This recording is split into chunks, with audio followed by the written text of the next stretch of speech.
Le Bioparc de la Gaspésie est un jardin animalier qui met en valeur les espèces animales et végétales de la Gaspésie.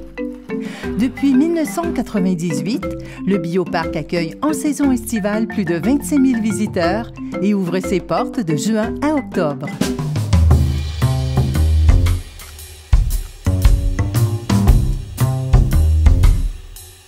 Le renard roux est une espèce qu'on retrouve du nord au sud et de l'est en ouest en Amérique du Nord, mais aussi en Europe, en Afrique et en Asie.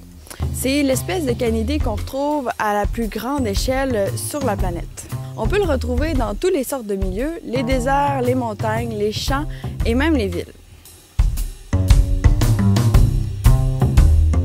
Sur son domaine vital, il va créer des sentiers qui vont rejoindre le terrier principal avec les autres aires de repos, les aires de chasse ainsi que les aires d'entreposage de nourriture. Le renard est actif à l'année. On le retrouve principalement durant la nuit, mais il va chasser aussi à l'aube et au crépuscule. Quoique l'hiver, il va aussi chasser le jour lorsque les rongeurs sont actifs. Dans les contes, les fables et les légendes, on pense souvent du renard qu'il est fin, très rusé et agile. Quoiqu'en nature, il est plutôt du genre timide et il évite généralement d'être vu par l'homme. Le renard vit seul en automne et en hiver. Des couples vont se former en janvier et vont rester ensemble tout le long de la reproduction et de l'élevage des petits. Les renards ont une portée par année d'une moyenne de 5 petits et ils vont rester avec la mère jusqu'à l'automne suivant. Le renard communique avec une variété de vocalisations. Il va aussi marquer son territoire avec différentes odeurs, avec son urine, ses fesses, mais aussi plusieurs glandes qu'il va avoir au niveau de la queue, des pattes et du museau. Ces odeurs vont permettre de marquer son territoire, mais aussi de marquer des endroits où il va cacher sa nourriture.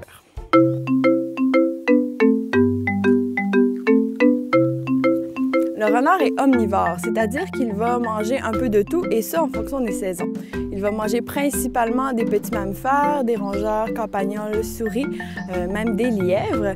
Et on peut le voir par sa mâchoire ornée de canines. Si on le compare avec la mâchoire d'un herbivore, comme le castor par exemple, on peut voir que les dents ne sont pas du tout les mêmes.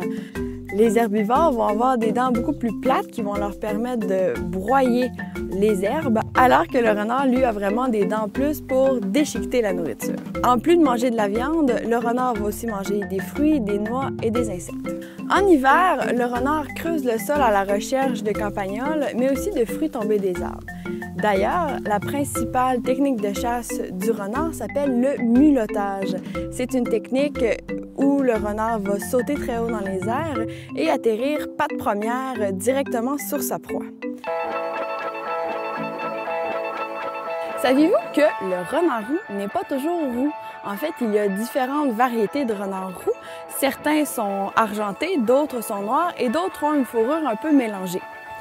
On les différencie par contre du renard gris par le bout de la queue qui est toujours blanche. Donc, peu importe la couleur de la fourrure, le bout de la queue va toujours être blanc, ce qui est notre indice pour le différencier.